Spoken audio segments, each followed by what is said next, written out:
আমাদের মায়েদের উপরে আর কোনো অন্যায়, অত্যাচার, অবিচার, নিপীড়ন, অবজ্ঞা আমরা মেনে নিব না, বিএনপি মেনে নেবে না, বাংলাদেশ মেনে নেবে না।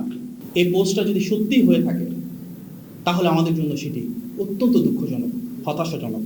প্রিয় সাংবাদিক ভাই ও বোনেরা, বছর দেড়েক আগে 2024 সালের জুলাই গণ অভ্যুত্থানে আমরা দেখেছি আমাদের বোনদের কিভাবে মিছিলে স্লোগান ধরতে হয়েছে। আমরা দেখেছি কিভাবে পুলিশের গাড়ির সামনে প্রবল সাহসে তারা দাঁড়িয়ে গিয়েছেন। দেখেছি কিভাবে কবিতায়, গানে, দ্রোহে, রাজপথে তারা প্রতিবাদ মুখর হয়েছেন।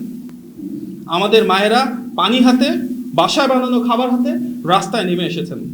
আমরা জানি 1971 সালের মহান মুক্তিযুদ্ধে আমাদের নারীরা কিভাবে লড়াই করেছেন, রণাঙ্গনে ছিলেন। জাতি আমাদের মা বোনদের এই আত্মত্যাগ কখনোই অস্বীকার করতে পারে না। কিন্তু যখনই কোনো সংকট আসে একটি পক্ষ তখনই নারীদের আঘাত করার নোংরা পথ বেছে নেয়। আমরা জানি 1971 সালের মহান মুক্তিযুদ্ধের সময়ও একইভাবে নারীদেরকে অত্যাচার, নিপীড়ন করার পথ বেছে নিয়েছিল একটি পক্ষ।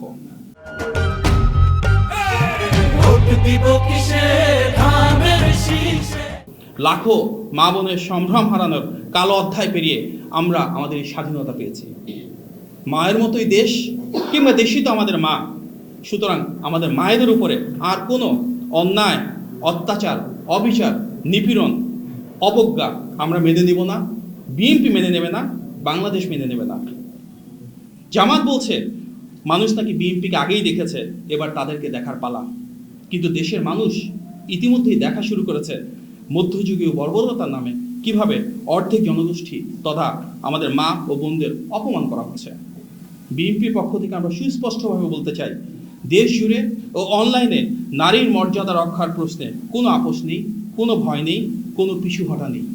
বিএনপি সেই রাজনৈতিক দল যার হাত ধরে শুধু বাংলাদেশের স্বাধীনতার ঘোষণা, সার্বভৌমত্ব, বহুদলীয় গণতন্ত্র, সংসদীয় গণতন্ত্র ইতিহাসের প্রতিটি পর্যায়ে গৌরবোজ্জ্বল ভূমিকা ছিল না। এর পাশাপাশি নারীদের জন্য আলাদা মন্ত্রণালয় প্রতিষ্ঠা, মেয়েদের ক্লাস 12 পর্যন্ত ফ্রি এডুকেশন, বিশ্বজুড়ে নারীর ক্ষমতায়নের রোল মডেল এবং ভবিষ্যৎ বাংলাদেশে ইনশাআল্লাহ ফ্যামিলি কার্ডের মাধ্যমে প্রতিটি নারীর স্বনির্ভরতা প্রতিষ্ঠাই কিন্তু বিএনপির অঙ্গীকার।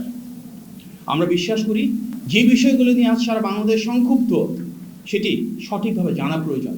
এই পোস্টটা যদি সত্যিই হয়ে থাকে তাহলে আমাদের জন্য সেটি অত্যন্ত দুঃখজনক, হতাশাজনক। আজকের এই সংবাদ সম্মেলনে উপস্থিত হয়েছেন, আমার কথা শুনেছেন, এই জন্য আপনাদেরকে ধন্যবাদ। আজকে একটু ভিন্ন ধর্মের আমাদের সংবাদ সম্মেলন। আমরা জানি যে বাংলাদেশে বর্তমানে নির্বাচনের আগে বিভিন্ন ধরনের অপপ্রচার চলছে। বিএনপি এবং অঙ্গ সহযোগী সংগঠনগুলোর নামে নানান ধরনের কথা রটানো হচ্ছে এবং অনেক ক্ষেত্রে দেখানো যাচ্ছে তদন্তের পরে, তথ্য প্রমাণ উপস্থাপনের পরে সেটি সম্পূর্ণ ভুল, সম্পূর্ণ মিথ্যা।